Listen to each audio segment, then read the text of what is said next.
ഇന്ന് March 6-ന് main board IPOയിൽ subscription ആയിട്ട് open ചെയ്തിരിക്കുന്ന കമ്പനിയാണ് ഗോപാൽ സ്നാക്സ് ലിമിറ്റഡ്. 2009 ഇൻകോർപ്പറേറ്റ് ചെയ്ത കമ്പനിയാണ് ഗോപാൽ സ്നാക്സ് ലിമിറ്റഡ്. 10 സംസ്ഥാനങ്ങളിലും 2 കേന്ദ്രഭരണ പ്രദേശങ്ങളിലുമായിട്ട് ഗോപാൽ ബ്രാൻഡ് നാമത്തിൽ ഉൾപ്പെടുന്ന ഒരു വംശീയവും പാശ്ചാത്യവുമായ ലഘുഭക്ഷണങ്ങൾ ഉൾപ്പെടെയുള്ള ഒരു വലിയ ലിസ്റ്റ് തന്നെ വാഗ്ദാനം ചെയ്യുന്ന ഒരു കമ്പനിയാണ്. ഇന്ത്യയിലെ അതിവേഗം വളരുന്ന ഒരു ഫാസ്റ്റ് മൂവിംഗ് കൺസ്യൂമർ ഗുഡ്സ് കമ്പനിയാണ് ഗോപാൽ സ്നാക്സ്. 2023 സാമ്പത്തിക വർഷത്തിലെ കണക്കനുസരിച്ച് എത്നിക് സേവറീസിൽ 20%, വെസ്റ്റേൺ സ്നാക്സിൽ ഏകദേശം 8%, പപ്പടിൽ ഏകദേശം 6% വിപണി വിഹിതം കൈവശം വെച്ചിരിക്കുന്നുണ്ട്. ഗുജറാത്താണ് കമ്പനിയുടെ പ്രവർത്തന മേഖല.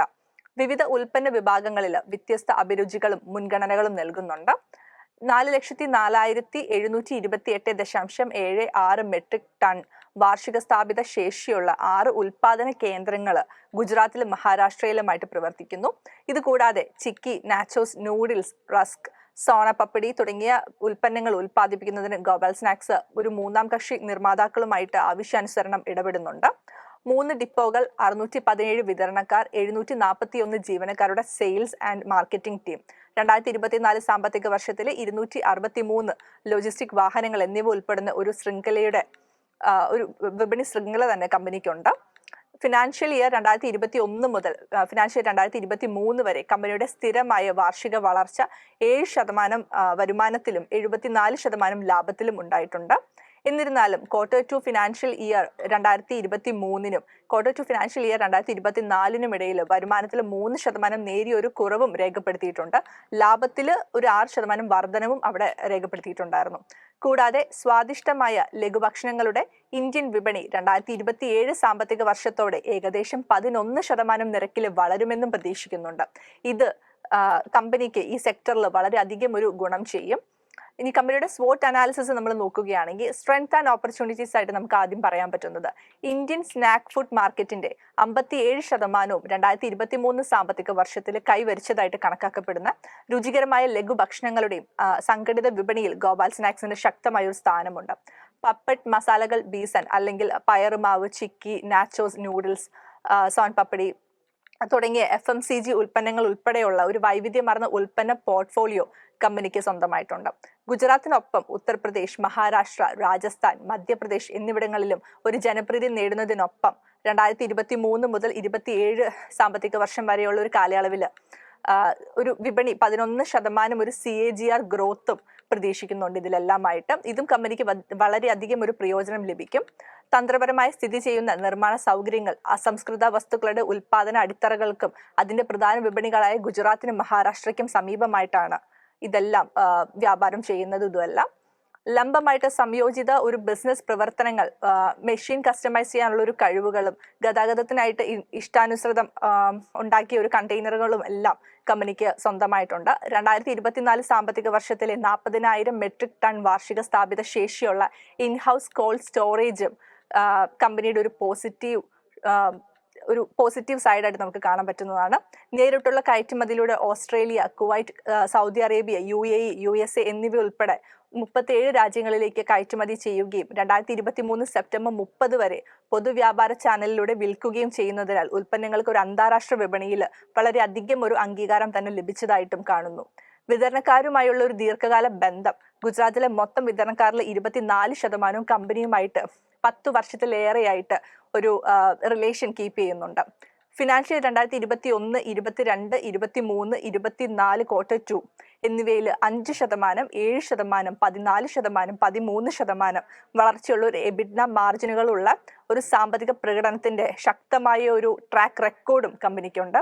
ഇനി കമ്പനിയുടെ റിസ്ക് ആൻഡ് ത്രെറ്റ്സ് നമ്മൾ നോക്കുകയാണെങ്കിൽ ഉൽപ്പന്ന വിൽപ്പന ഗുജറാത്തിൽ മാത്രം കേന്ദ്രീകരിച്ചിട്ടാണ് ഇതെല്ലാം ഉള്ളത്. യഥാക്രമം 2023, 2024 സാമ്പത്തിക വർഷങ്ങളിലെ പ്രവർത്തനങ്ങളിൽ നിന്ന് വരുമാനത്തിന്റെ 79%, 76% ഗുജറാത്തിൽ നിന്ന് മാത്രമായിട്ട് ലഭിച്ചതാണ്.